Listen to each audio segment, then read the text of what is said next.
フューチャーマップジャーナル。未来を描き、具体的な行動を促してくれるデジタル手帳として、やりたいことを忘れずに、行動していきたい方などにお役に立てればと思い公開しております。気になる方は動画詳細欄からダウンロードすることができます。今回は忘れないタスク管理、スケジュールページの説明をしていきます。このチャンネルでは手帳の使い方や iPad、マインドマップなどのノウハウを説明していきますので、チャンネル登録することで多くのヒントを得ることができます。では、こちらのスケジュールページの説明していきます。この1月から2023年の3月までのスケジュールのページになっておりまして、大きく分けて、こちらの黄色の部分がですね、スケジュールの欄、そして緑色の欄がトゥードゥの欄、そしてこのブルーの欄がストーリーの欄、そしてこのオレンジ色の部分が目標チェックの欄となっております。ではまずこちらのスケジュールの欄から説明していきたいと思います。こちらは通常のバーチカルの横バージョンですね。朝の7時から夜中の23時まで書けるようになっておりまして、こんなようにですね、自分のスケジュールの内容ごとに色付けをすることによって、全体的に何に何時間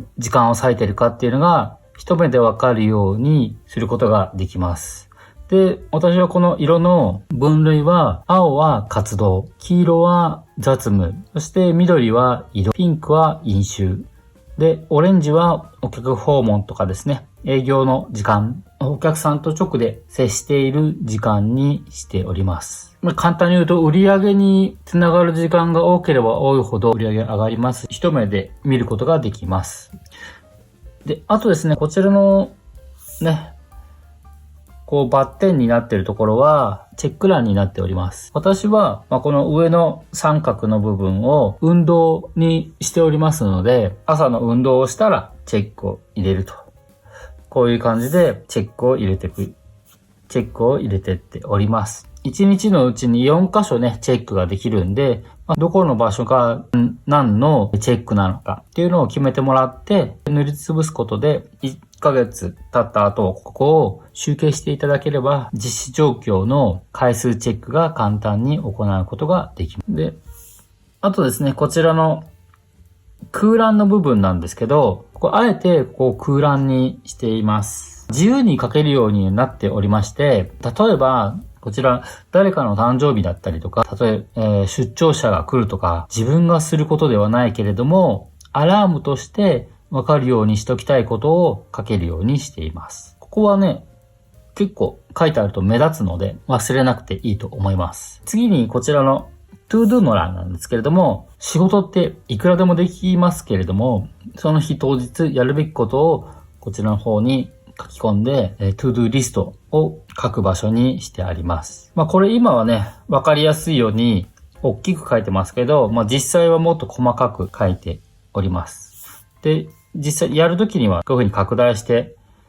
みるので、小さく書いても問題ありません。隣のこちらのストーリーの欄から前もって予測した To Do をこちらの方に記載をしておけるようにしてあります。スケジュール To Do ストーリーが同じ行で書いてあるので、時間系列が感覚的に分かりやすくなっております。To Do リストはですね、終わったら赤のペンでピッピと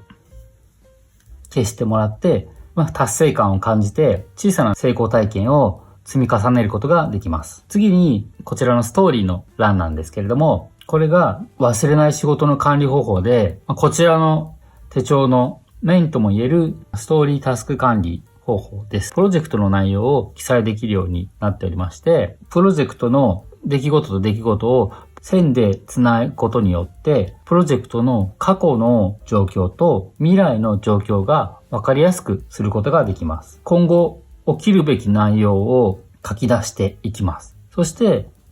だいたいこの辺でこういうことがあるなとか、この件依頼したので2週間後チェックしましょうとか、記載していったらですね、トリガーとなる内容を To Do の方に記載することで出来事を忘れずに管理することができます。毎朝こちらの当日の日付の部分をですね、ずーっと見てもらって、で、前後、左右ね、こう見てもらって、今日やるべきことをもう一度おさらいして、自分の仕事の全体を把握しながら仕事ができるようになりますので、急ぎではないんだけど、重要なことっていうのは取り込むことが可能になります。そして次にですね、こちらの下の目標チェックの欄となります。こちらの方は、こちらのライフマップの目標のページやマネージメントプラン、こちらの方からその当月のやるべきこと、今月のテーマがありますんで、こちらの方にですね、テーマを書き出してもらって、今月は何をするのか、そしてそれに対する行動をストーリーやトゥードゥーリストの方に記載していって、いつやるのかも先に月の初めに予定をすることができます。そして、こちらの方にですね、やりたいこと、収入アップ、成長のためにと、重要なこの3つをですね、ゴール、プラン、do、チェック、アクション、GPDCA 書き出せるようにしてあります。ゴールをね、しっかり明確にして、プランを立てて、行動して、チェックをして、さらにアクションをしていくと、行動計画を立てていただき、週末や月末に確認して振り返り、改善をできるようにしてあります。たくさん振り返って行動を改善していけば早く成長していくことができます。そしてこちらの今月テーマの上の部分ですね。運動教育会議、営業、学び、飲酒、交流会、コーチ、読書と、この項目のところにですね、1ヶ月終わった時にこのスケジュールを見てどれだけ運動したのかとか、こういった項目を統計してその数字を記載する欄を作ってあります。で、月末にね、回数をカウントしていただき、そしてこの回数をこちらのチェックリストの方に記載すると、1年間で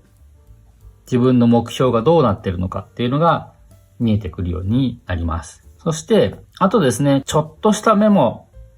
ここにちょっとしたメモを書ける欄を作ってあります。こちらはお好きにね、使っていただければいいんですけれども、私はこの目標に対する項目や振り返りなどを記載していることが多いです。このようにね、この1ページでスケジュール、そしてトゥードゥ管理、そしてこのプロジェクト管理のストーリー、タスク管理、そしてこの目標を1ページで一覧で見ることが可能になっております。1週間ごとの手帳がよくありますけれども、ページをめくってしまうと、以前の内容が見えなくなってしまうんですけれども、こういうふうに1ヶ月間全体を俯瞰することによって、やるべきこと、やらないこと、非常に明確になるので、より仕事がスムーズに管理していくことが可能になります。次回はこちらの記録の欄です。メモ、資産計画、ブック履歴、年間履歴、こちらの説明をしていきます。では、また。